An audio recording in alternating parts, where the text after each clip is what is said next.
Good morning. Happy Friday. Mayor Dan Pope with a weekly update. Hope you've had a great week. I want to talk first this morning about AMI or smart meters. We talked about this a couple weeks ago. Our council did approve at our most recent meeting funding the implementation of smart meters for electricity. I've talked about this in the past. I don't need to go back and recover it. You can go back and watch one of those videos. But there was I had a couple questions about are we doing the same thing with water? We've had a briefing on potentially looking at doing it for water.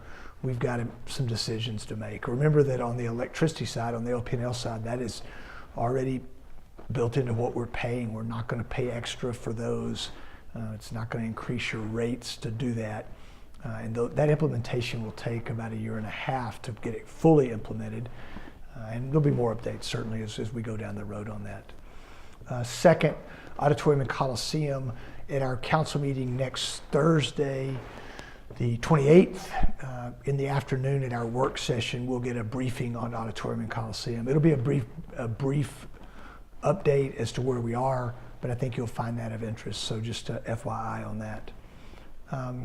Finally, or next to last, I had a lot of questions this week about immigration, and I try real hard to stay in our lane, and there's nothing about immigration in the city charter, but I'll make a couple comments because I think it's important. First and foremost, I'm glad that common sense and decency has returned to the decision making, and that we're not separating children from parents. I think we all feel that was a bad way to go.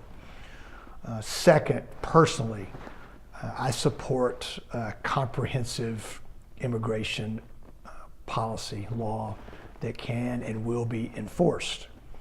However, I believe that law should include a defined path to citizenship for those hardworking, honest men and women who want to come to the United States and chase the American dream. I hope that opportunity always exists. And frankly, those that are hardworking and law-abiding, I hope they come to Lubbock, Texas, because we've got great jobs available for them.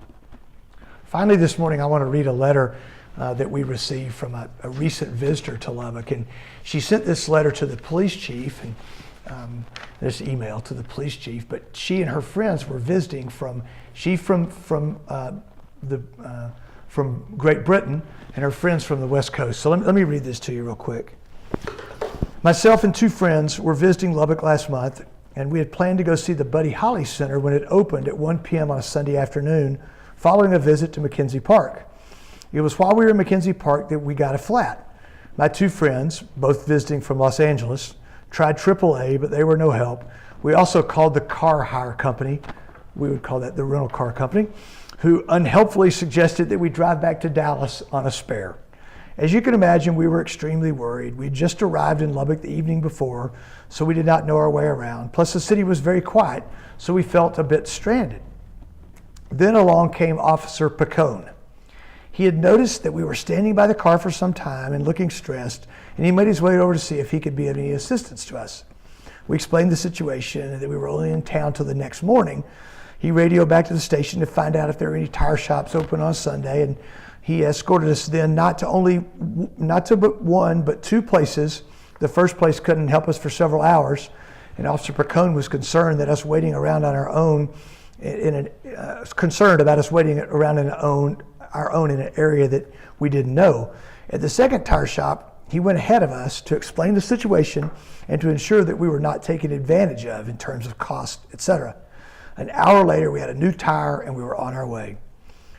On a personal note, I've been wanting to visit Lubbock for many, many years, and I was particularly upset at the thought of not making it to the Buddy Holly Center before it closed, especially as it's not open on Monday. I felt that Officer Picone was very sensitive to this and therefore really did his best to help us as quickly as possible. For this, I felt he went above and beyond, and to 3 stranded girls, he was quite literally our hero that day. We loved Lubbock and felt safe at all times.